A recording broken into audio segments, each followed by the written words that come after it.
Welcome back to Europe Chats with Jim Cloos. Jim is TEPSA Secretary-General and former Director-General at the General Secretariat of the Council of the European Union. In this episode, we will discuss the European legacy of German Chancellor Angela Merkel. Hello, Jim. Hello, Miriam. Angela Merkel has been governing Germany for the past 16 years. Her positions have had considerable impact on shaping the European Union as it is. Which of her two biggest achievements and two biggest failures would you identify at the beginning of this talk? The departure of Mrs. Merkel is a major event for the EU because of the importance of her country, because of her personality, and because of the duration of her stay in power. This has meant that she has been a key player, a key actor in all the difficult choices which the EU has had to make over the last 16 years. I will answer your question, but I would maybe send a little warning before. I do not want to give the impression that I consider that her record is 50% good and 50% bad. I think that would be unfair to her. As the two biggest achievements of Mrs. Merkel and the EU, I would say, first of all, is saving the euro and keeping Greece in the euro. And secondly, I would say the massive recovery package that was adopted towards the end of last year. On the former, I know that there was a lot of controversy, there was a lot of dithering, that the Greeks were sometimes given the feeling that people were ganging up against them. But in the end, frankly, what is important is that there was a deal made which saved the euro and kept Greece within the euro. Concerning failures, I prefer maybe to use the term errors. I would say that the Wir schaffen das in the middle of the migration crisis in 2015 was maybe such an error, especially since it was coupled to the unfortunate Commission proposal on obligatory or compulsory migrant quotas, which was the wrong solution at the wrong time, and it led to deep divisions which we still haven't managed to overcome. I should, however, add immediately that Mrs. Merkel then played a key role in overcoming the acute migration crisis, including by strengthening our external borders. And she was highly instrumental in the very important deal which the Union did with Turkey to control the situation, together with Prime Minister Rutte and with President Tusk. A second criticism could be directed against the way she announced, without any consultation, dropping out of nuclear power after Fukushima. But I have to add here that the energy mix is a national prerogative. And it's for each country to decide whether they want to use nuclear or not. Simply, since it affects the others, maybe a bit more consultation could have helped at the time. Well, you highlighted Mrs. Merkel's contribution to keeping Greece in the euro as one of her major successes. But many would see her legacy in Germany's insistence on austerity policies during the Eurozone crisis. This led to grave economic consequences for the Union, to many years of high unemployment and low investment, especially in the south, and triggered a whole wave of Euroscepticism. Germany's influence in the Council and the European Council was massive. Some observers have compared the Council's intergovernmental rule to German dictatorship. What would be your take on this? I beg to differ, first of all. I think there has always been a difficult debate within the EU and in some countries, and a very legitimate debate about how to run your economy. While some countries plead for a more Keynesian approach with relatively easy money, Germany and quite a few other member countries consider that in order to have sustainable growth, you need to control your deficits and your debt. This view has been dominant over the last years and also at the time of the creation of the euro, because it's a view which was strongly held by the so-called net payers. So it's quite normal that they should have had some weight. And this was basically the frame of mind which dominated the euro when it was set up. This became a treaty matter. It was also put into a rather strict growth and stability pact. And of course, Germany has had a key role in this respect. But let's be honest, this was the price to pay to get the Germans to abandon the D-Mark, which was for them a very, very difficult step. There is no dictatorship when every single country could in fact have stopped the train, because you mustn't forget that treaty change is done by unanimity and by ratification in every single parliament. And this is done by an intergovernmental conference. So there is no choice really there. You can try to change that possibly and decide that treaty change should be done by qualified majority voting, but I wish you good luck if you want to propose that, because I don't see a single member country which would accept it. But the solution did exist. In order to provide Greece with emergency lending while not having to change the basic treaties of the Union, new mechanisms had to be created outside of the treaties. Wasn't Mrs. Merkel's government resisting the inevitable for too long? Shouldn't it have been much more straightforward to provide emergency support to Greece, which represents only about 2% of the EU economy? This is a difficult question to answer. It is clear that for many Germans, the difficulty which some member countries, including Greece, encountered in this crisis was due to the fact that maybe during the good times they hadn't constituted buffers which would give them more fiscal capacity in a period of crisis.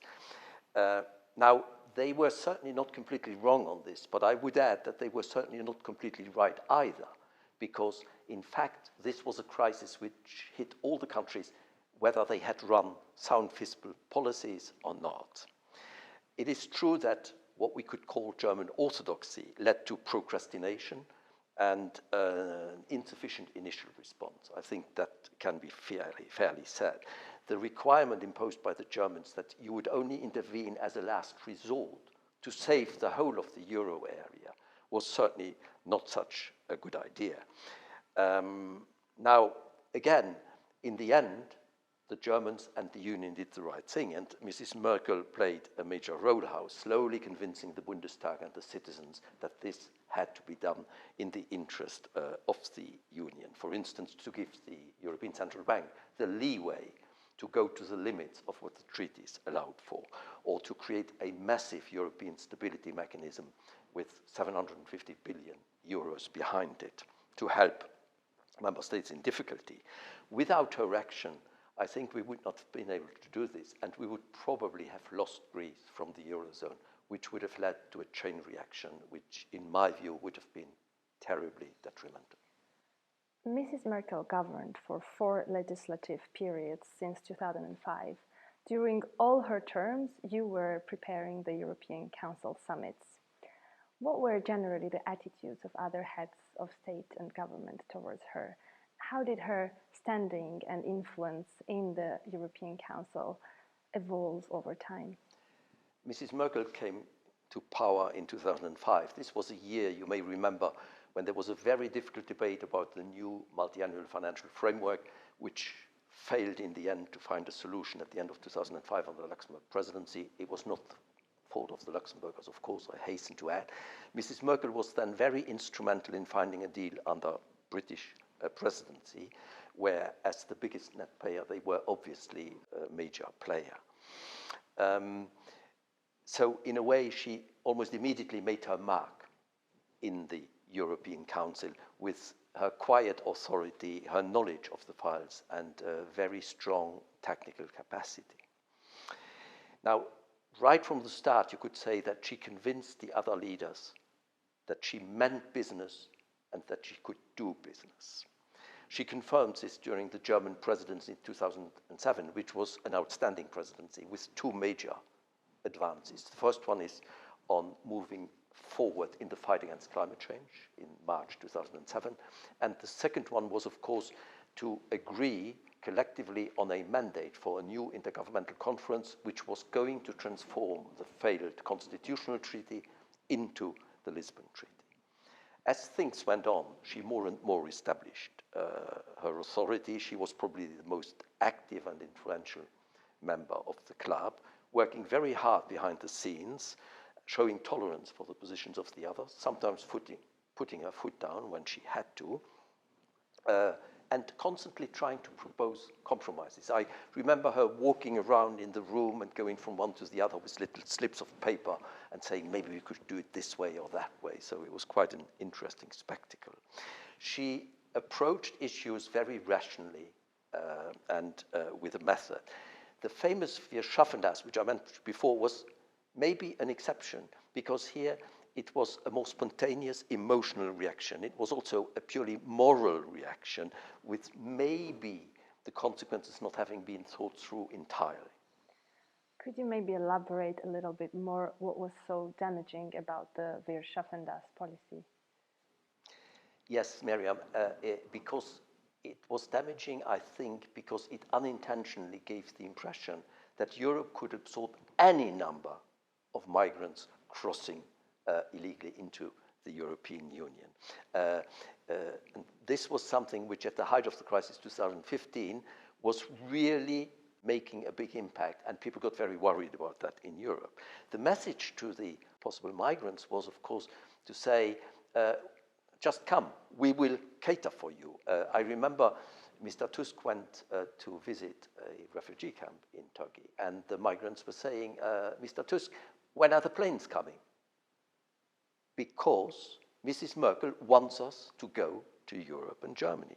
The second problem was that this was announced without any consultation with the others in quite a spontaneous way, but the others were then being asked to help sort out the problem by accepting compulsory migrant quotas. So the conjunction of the two factors, in my view, was problematic. But in other policies, such as in economic or foreign policy, Mrs. Merkel has often been criticized for her indecision and hesitation.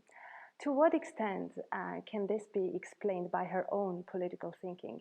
And to what extent is this related to the fact that she was always a chancellor in a federal republic, in a coalition government, never really a directly elected leader, like, for instance, the president of France? 3 points here. The first one is, you are very right to refer to the different systems of Germany and France. A German chancellor is a very powerful figure, but not in the same sense as the president of the French Republic. She has to cope with a strong Bundestag. She has to cater for sometimes difficult coalition partners. And she has to deal with very strong Länder who work together in the Bundesrat. In other words, it is more difficult for a German chancellor than for a French president to improvise or to develop a grand vision.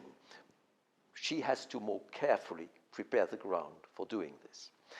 The second point is about personality. She is a very calm person, very rational, with a scientific background. She wants to understand all the aspects of a file before taking a stance. I remember that right up to 2019, she was quite reserved about moving to a reduction of minus 55 of greenhouse gas emissions. At one of the meetings in 2019, she said, I'm sorry, I have to stop you. I cannot today accept this because I do not know what it implies. I will study it and we'll talk about it later. And she said in German, ich will keine Katze im Sack kaufen, which means that I'm not going to be blindfolded into accepting something I can't master. The third point is that the files you mentioned are, for historic reasons, files where Germany has very strong convictions that are not the same as those in France. So in terms of the running of the economy, there is a difference between the two. The Germans are more keen to avoid deficits than the French. It's a different kind of culture. And as far as foreign policy is concerned, or particularly military expeditions abroad, the Germans are, for reasons we can easily understand, very reluctant.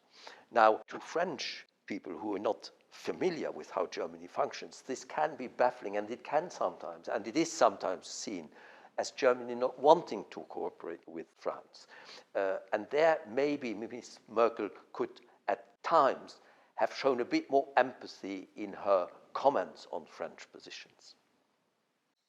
In her speech at the College of Europe in 2010, Mrs. Merkel called for a substitution of the community method by a union method. In her recent article for Klingendal, Ulrike Guérot suggests that by doing this, Mrs. Merkel shifted the political weight from the European Commission and the European Parliament to the European Council. To what extent was this Mrs. Merkel's way of asserting Germany as a hegemon in Europe? Not at all, in fact, because she was just stating the obvious. I think it says a lot about some of the academic discourse in Europe that this should have produced such a big surprise. This is because this academic discourse very often oscillates between two extreme positions, which are both of them wrong.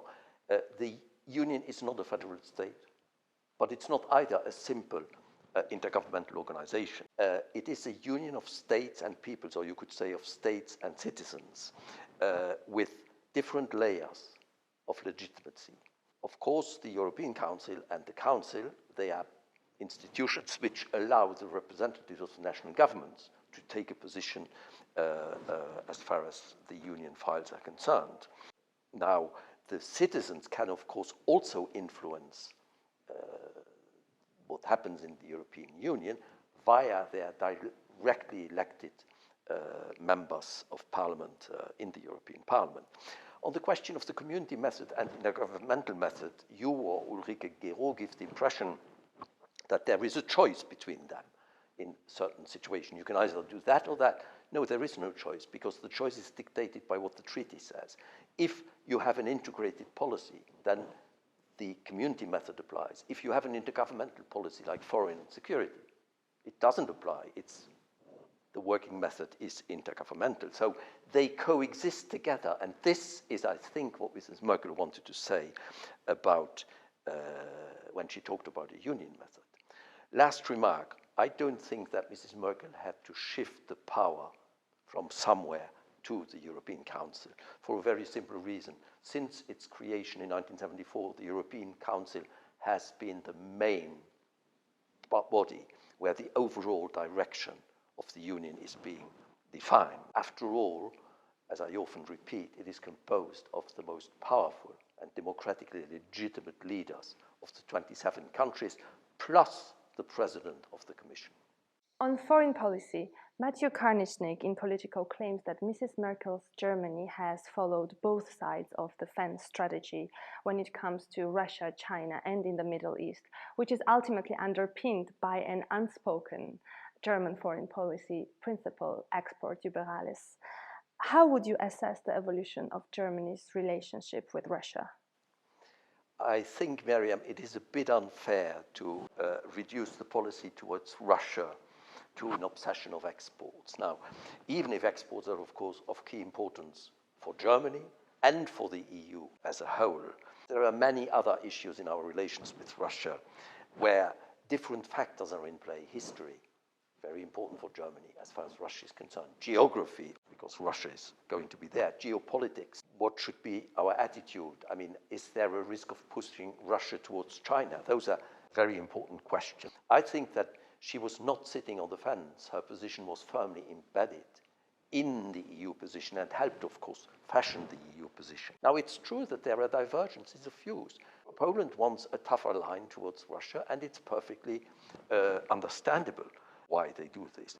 Others put more emphasis on dialogue and keeping the channels open. I think that in spite of those divergences, in the end, the Union does have a policy. Look, the Union managed to agree on sanctions after what happened in the Ukraine, which is still in force, and they do so even though not every single member country is absolutely convinced that it's the best method.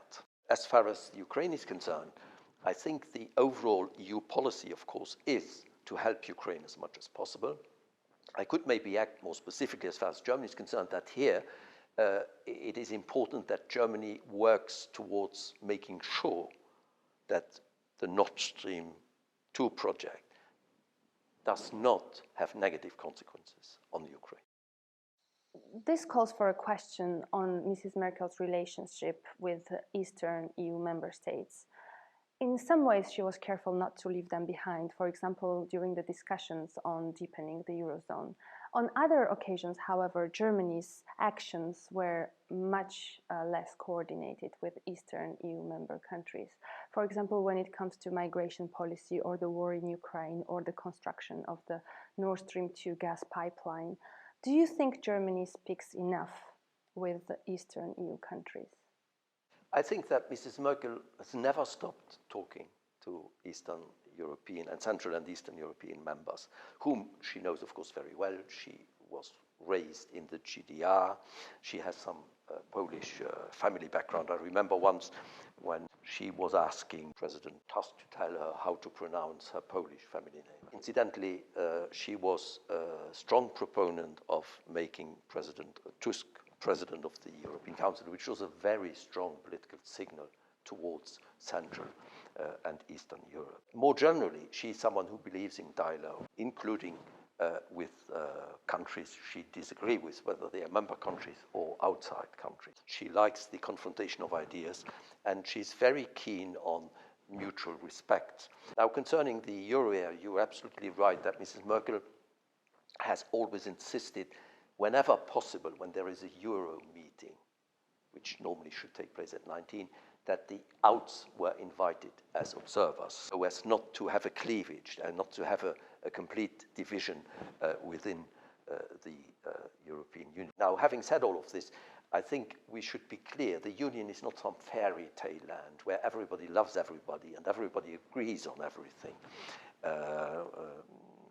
It is a union where there are differences, they're being recognized. There is a mutual respect, but in the end, there is a strong political will to find a common position which is in the interest of everyone. When it comes to China, how do you reconcile Germany's awareness of grave human rights violations in China with its strong promotion of EU-China investment agreements? Why hasn't this highly pragmatic stance changed even after China has refused to investigate the origins of the COVID-19 outbreak? There is a strong, constant debate within the EU on how to best tackle China. And again, you have different views. This also happens when we talk to the Canadians, our friends, or the Americans, and we're all struggling with the question on how to tackle China. Now, the fact of the matter is that China is becoming a major superpower, whether we like it or not. It is clear that some of their values clash with ours. And we do not see eye to eye as far as that is concerned. If you take an idealistic stance, or if you use what Max Weber used to call the ethics of conscience, then of course you can say we should not have any dealings with those people because it's really against our conviction. The problem is when you're in government, it's a bit more complicated to take such a position. You really have to think very hard on whether you want to stop talking to China. I'll just give you one example. As far as climate change is concerned, which more than 90% of our population wants us to go very far and to convince the world to take major steps, well, if China is not on board, this will come to nothing, and we're not going to save the earth. On COVID, yes, I do agree that we should strongly pressure China to better cooperate with us on where this started, how it started. But again, if you cut off links, then you're not going to do that at all. Trade and investment are highly important for the European Union. We very much believe in trade and international investment. It's very important for us. If we only trade or do investment with countries which are like-minded, I don't think we will for very long stay a superpower in trade. You have to do certain choices. The position adopted by the EU vis-à-vis China is not that stupid, and this position is very much supported by Mrs. Merkel, that China in some areas is a partner, in some other areas it's a competitor, and in yet other areas it is a rival. It is my firm conviction that by simply adopting moral stances, we are actually going to weaken our position, and in the end, not only weaken our interests, but also our values. Many have called on Germany for a more visionary foreign policy. Would you like to see it more active on the global stage? Yes, but I would say I would like to see the EU more active on the global stage. And in order to do that, we need a more engaged and a more proactive Germany. it is clear that the many things happening in the world, be it in Afghanistan now, what we've seen, the latest developments in terms of this trilateral agreement between the United States, Australia, and the UK, there's a real challenges. They ask real questions about where will Europe be? How are we going to cater for all of it? So we need a serious debate about that, and Germany is, of course, absolutely key. I was always very struck on how engaged Mrs. Merkel was about Africa. It's something which is not so well known, but she's been really very engaged. She went there quite frequently, so that's promising. But I do think that Germany has probably been too reluctant, including Mrs. Merkel, to take up some of France's offers in terms of security and defense. I think maybe the upcoming French presidency would be a good opportunity for the new German government to maybe work more with the French on this. The EU will try to adopt a strategic compass, for instance, on those issues. I also think that the French, the Germans, and all the others in the EU should work harder on how the EU is represented in international fora, because for the time being, we have a very strong quantitative showing, which does not necessarily translate into a qualitative one. And finally, I would say the external use and representation of the euro. It's about time that we really drew all the consequences from the fact that we do have a single currency. And this requires strong German commitment. Germany has been a major beneficiary of European integration in the past 2 decades, but the rulings of the German Constitutional Court question the competencies of the European Court of Justice. Do you see some opportunities that Mrs. Merkel might have missed in strengthening Germany's identification with Europe? First of all, I would say that Germany has, of course, been a major beneficiary over the last decades, not only the last 2 decades of European integration, but so has France, Luxembourg, Poland, and I think many others. I will make an obvious but important point. Every national leader is paid to defend the views and interests of his or her country, while of course looking for mutually acceptable solutions. It is not surprising that there is a controversial debate about the euro in Germany and about the ECB. What is surprising is that despite of this controversial debate, in the end, Germany has always supported to move ahead with this. On Karlsruhe, first of all, one has to understand that the Constitutional Court in Karlsruhe, the Bundesverfassungsgericht, is really something very precious to Germany after the Second World War. It's totally independent jurisdiction.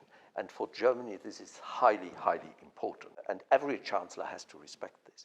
Now, I am worried about some tendencies sometimes in the Bundesverfassungsgericht to go a bit far in criticizing the European Court of Justice.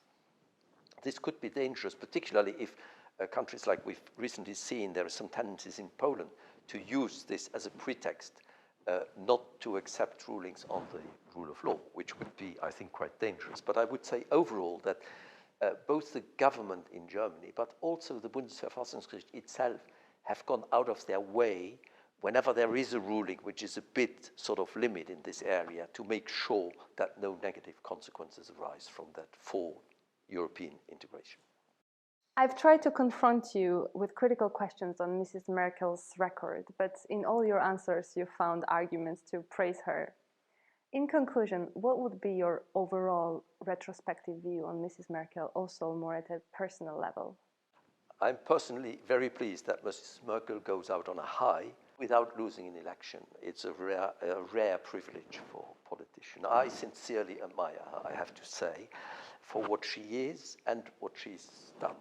She's a very human person, very thoughtful, intellectually curious, and she has a very wry sense of humor, which I've always liked very much. She's a very hard worker, invests a lot into talking with others. She prepares the ground, she communicates a lot and all of that. She, of course, likes power, like any politician, but not out of vanity. It is not that she wants to shine, but she likes power because she wants to do and use power. She is not interested in pleasing journalists all the time, which I think is a strength for a politician. She's not very much into spinning. She does not hesitate to say when she doesn't know, or she hasn't had the time to study something, which requires a certain amount of courage, I would say. And I'm quite interested to see that many Europeans seem to like that. Overall, I think that her contribution to European integration over the last 16 years has been remarkable. She has played an absolutely key role in all major decisions at a time when the European Union was probably confronting the biggest crisis it had ever encountered after the Second World War. So I simply have to repeat, I admire her very much, and I'm very grateful for having been part of this European adventure. I would not be pretentious enough to say besides Mrs. Merkel, but as a backbencher. Thank you very much, Jim, for this inside view. Thank you. And thank you all for watching this 5th episode of Europe Chats. We'll be back in October. See you next time.